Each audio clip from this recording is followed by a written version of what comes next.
নমস্কার বন্ধুরা, দেখো পারফর্মা বা ডোমিসাইল পারফর্মা A1 এবং A2কে আজ step by step fill up করে তোমাদের বলে দেবো যে কীভাবে ফিল আপ করবে এবং কোনটা কোন অথরিটিকে দিয়ে সাইন করাবে সেটাও বলে দেবো।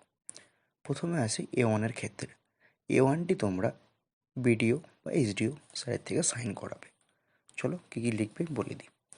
সার্টিফাইড দ্যাট দিয়ে তোমার নাম বসাবে, যেটা নেটের অ্যাপ্লিকেশান ফর্মে আছে সেটা দেখে সুন্দর করে বসাবে। সন অ্যান্ড ডটার অফ, তোমার বাবা বা মায়ের নাম দেবে। Is a resident or permanent resident of West Bengal at village আর হাউস নাম্বার, তোমার গ্রামের নাম দেবে। হাউস নাম্বার না জানলে বসাবার দরকার নেই। স্ট্রিট দেবে, পোস্ট অফিস দেবে, পুলিশ স্টেশন দেবে। ইন দ্য ডিস্ট্রিক্ট অফ, যে ডিস্ট্রিক্টে তোমার থাকো সেই ডিস্ট্রিক্টের নাম দেবে। Under dash assembly constituency and has been living in the state of West Bengal continuously uninterruptedly at least for last 10 years on 31/12/2020। তোমরা তোমাদের যে বিধানসভার আন্ডারে পড়ো সেই বিধানসভার একটি নাম্বার পাওয়া যায় এবং বিধানসভার নাম, ওটা কিন্তু ওখানে বসাবে। ওই যে আন্ডার ড্যাশ অ্যাসেম্বলি ওখানে কিন্তু বসাবে। এখানে যেখানে লেখা আছে ক্যান্ডিডেটস ফটোগ্রাফ, ওখানে তোমরা যে ফটোটা নিজেদের অ্যাপ্লিকেশন ফর্মে মেরেছিলে সেটাকেই বসাবে, তোমার নাম এবং ডেট দেওয়া।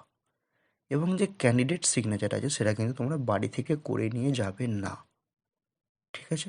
ওরা তোমরা অথরিটির সামনে গিয়ে করবে। এবং আরেকটি কথা বলার, তোমরা কিন্তু পারফর্মা A1 যখন প্রিন্ট করাবে তখন 2 কপি করিয়ে নেবে। তুমি 1 কপি, মানে 2 কপি ওনারা করাবেন এবং তুমি ফিল আপ করে জমাও দেবে। 1 কপি ওনারা নিজেদের কাছে রেখে দেবেন, আর 1 কপি তোমাকে দিয়ে দেবে। আর নিচেরটুকু যে অংশ ওইটা অথরিটির সামনে করিয়ে নেবে, মানে তুমি ধরো ভিডিওয়ে গেলে ওটা ভিডিও স্টাফেরা ওটা ফিল আপ করে করিয়ে দেবে, ওখানে তোমার কোনো কাজ নেই। এবার আসি A2-র ক্ষেত্রে, একদম সেম জিনিস, কোনো এখানে পার্থক্য কয়েকটাই খালি আছে। সার্টিফাইড দ্যাট, তোমার নাম বসাবে।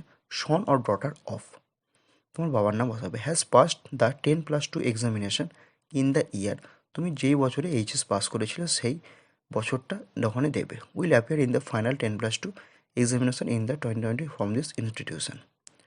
It is also certified that student is a resident or permanent resident of West Bengal at village, তোমার গ্রামের নাম, স্ট্রিট, পোস্ট অফিসের নাম দেবে, পুলিশ স্টেশনের নাম দেবে। ইন দ্য ডিস্ট্রিক্টও তোমরা কোন ডিস্ট্রিক্টের মধ্যে থাকো সে তোমার জেলার নাম দেবে। আন্ডার ড্যাশ অ্যাসেম্বলি কনস্টিটিউয়েন্সি, অর্থাৎ তোমাদের বিধানসভার নাম দেবে এবং একটা নির্দিষ্ট নাম্বার পাওয়া যায় সেটাও দিয়ে দেবে। ফটোগ্রাফ একদম সেম, নিট অ্যাপ্লিকেশন ফর্মে যেটা মারা হয়েছিল সেটাই মারবে। ক্যান্ডিডেট সিগনেচার এটাও কিন্তু তোমরা বাড়ি থেকে করে নিয়ে যাবে না, অথরিটির সামনে গিয়ে মারবে। আর নিচের অংশটুকু স্কুল থেকেই করিয়ে দেবে, তোমাদের কিছু করাতে হবে না। এটাকেও কিন্তু তোমরা 2 কপি রাখবে। আশা করি আর এখানে কোনো ডাউট নেই। তোমাদের যদি এই নিয়ে কোনো ডাউট থাকে আমাকে কমেন্টে জানাতে পারো।